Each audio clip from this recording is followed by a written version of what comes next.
দান পাইল, অথচ নিজেদের গুনাহ খাতাগুলি মাফ করানোর মতন কোনো ব্যবস্থা করতে পারল না। আল্লাহ রাব্বুল আলামিন যেন ও সমস্ত ভাই বোনদেরকে দ্বীনের ছায়াতলে আসার মতন তৌফিক দান করেন, বলি আমিন। কেননা এটা আমাদের জন্য বরকত, এটা আমাদের জন্য রহমত, এটা আমাদের জন্য মাগফিরাত। এই বরকত, মাগফিরাত, নাজাত থেকে যদি আমরা মাহরুম হয়ে যাই, এর চাইতে হতভাগা আর কিছু হতে পারে না। দিনের মনে দিন চলে যাচ্ছে, রাতের মনে রাত চলে যাচ্ছে, মাঝখান থেকে আপনি আমি ইবাদত থেকে মাহরুম থেকে যাচ্ছি। সুতরাং আল্লাহ তাআলার আশাহত বা আশাস্বরূপ বাণী যেটা শোনাচ্ছেন, লা তাকনাতু মির রাহমাতিল্লাহ, খবরদার দুনিয়ার মানুষেরা আমার রহমত থেকে নিরাশ হয়ে যেও না। অনেক বড় অপরাধী, অনেক বড় পাপী, এখন কি হবে কি হবে, আল্লাহর কাছে ক্ষমা চাইলে আল্লাহ মাফ করবেন কিনা, এই হেজিটেশনের ভিতরে আমরা সব সময় ভুগতে থাকি। তবে না, আল্লাহ আপনার এই হেজিটেশন, এই হতাশা, এই দুরাশাকে নিরসনের জন্য চমৎকার একখানা আয়াত নাজিল করে দিয়ে বললেন, খবরদার দুনিয়ার মানুষেরা আমার রহমত থেকে নিরাশ হয়ে যেও না। যত দূরেই যাও না কেন, যেখানেই যাও না কেন, যেখানেই থাকো না কেন, আমার রহমতের চাদরের মধ্যে তোমরা চলে আসো। যদি তোমরা আমি আল্লাহর রহমতের দিকে ফিরে আসতে পারো, আল্লাহ তাআলা ঘোষণা দিলেন, ওয়ায়াগফির লাকুম যুনুবাকুম ওয়াল্লাহু গফুরুর রহিম। আমি আল্লাহ কথা দিলাম, আমি তোমাদের পূর্বের সমস্ত গুনাহ খাতাগুলি মাফ করে দেব। কেননা আমি আল্লাহ তাআলা হলাম গফুরুর রহিম, আমি হলাম সবচাইতে বড় ক্ষমাশীল। সুবহানাল্লাহ। আমার ভাইয়েরা, সেই রমাদানুল মুবারকের দেখতে দেখতে রহমত গেল, মাগফিরাত গেল, তিনটা স্তরে যে ভাগ রয়েছে, যদিও হাদিসটা দুর্বল পর্যায়ের হাদিস, তারপরে আমলিয়াতের ক্ষেত্রে হাদিসটি আমল করা যায়। প্রথম ধাপ গেল রহমতের দিন, দ্বিতীয় আজকে যাচ্ছে মাগফিরাতের দিন, এরপরে যে দিনগুলি শুরু হবে জাহান্নাম থেকে মুক্তির দিন হলো আগামী যে 10 দিন রয়েছে, এই 10 দিন। আজকে একটি কদরের রাত, আমরা সবাই অবগত আছি। আজকে 21তম তারাবি, অর্থাৎ 21শে কদর যেটাকে বলা হয়।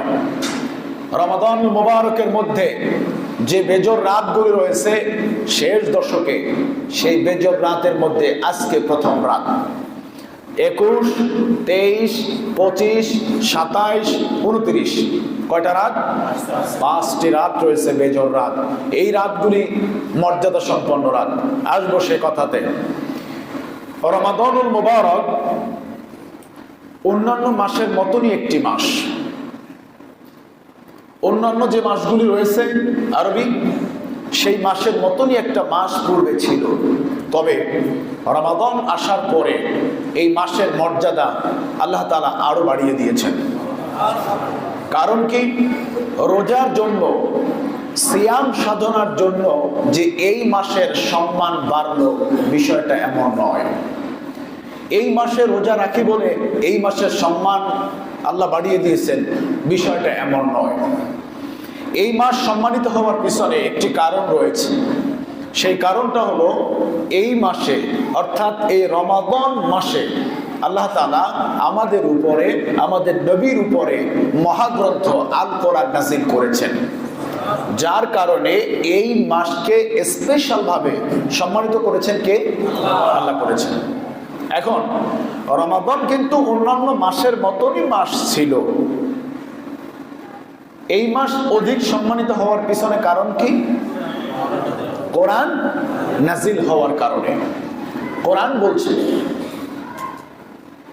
আমি কোরআন দুনিয়াতে অবতীর্ণ হয়েছি রমাদানুল মুবারকে। কি চমৎকার করে আল্লাহ রাব্বুল আলামিন কোরআনুল কারীমের ভিতরে কথা ঘোষণা করেন, শাহরু রমাদানাল্লাযী উনজিলা ফীহিল কুরআন। আমি এই মাসে, শাহরু এই মাস, আর এই মাসে নাজিল করেছি উনজিলা ফীহিল কুরআন, এই মাসে আমি কোরআনকে নাজিল করেছি। কোরআন, তুমি রমাদানুল মুবারকে আসছো, কেন আসছো? কোরআন উদ্দেশ্য কি তোমার? হুদাল লিন্নাসি ওয়া বাইয়িনাতিন মিনাল হুদা ওয়াল ফুরকান। আমি কোরআন দুনিয়াতে আসছি মানুষদেরকে অন্ধকারের পথ থেকে আলোর পথ দেখানোর জন্যে, ভ্রষ্টতার পথ থেকে ন্যায়সঙ্গত পথ দেখানোর জন্য, শয়তানি পথকে বর্জন করে আমি আল্লাহর পথকে দেখানোর জন্য। যারা পথ চেনে না, যারা পথকে বোঝে না, যারা পথ দেখতে পায় না, ওই পথের দিশা দেখানোর জন্য আমি কোরআন দুনিয়াতে নাজিল হয়েছি। আসলো কোরআন, কিন্তু পথ যদি আমি পেতে চাই, পথের দিশা যদি পেতে চাই, কোথায় যেতে হবে? কোথায় যেতে হবে?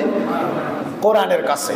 এই রমজান মাস আসছে, এমনও মানুষ আছে রোজা রাখছে ঠিকই, তবে একদিনও কোরআন বের করে পড়ে নাই। আছে না?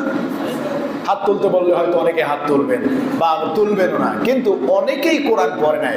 দেখো, বাবা যদি ম্যাজিস্ট্রেট হয়, ছেলে যদি ম্যাজিস্ট্রেট হয়, বাবা হলো একজন রিক্সা চালক, বাবা একজন রিক্সা চালক, ছেলে হয়েছে ম্যাজিস্ট্রেট, বাবার সম্মান কি বাড়বে না কমবে? আমি অনেকদিন আগে আপনাদেরকে বলেছিলাম ওই যে কুমিল্লাতে যে ঘটনাটা, যে একজন সচিব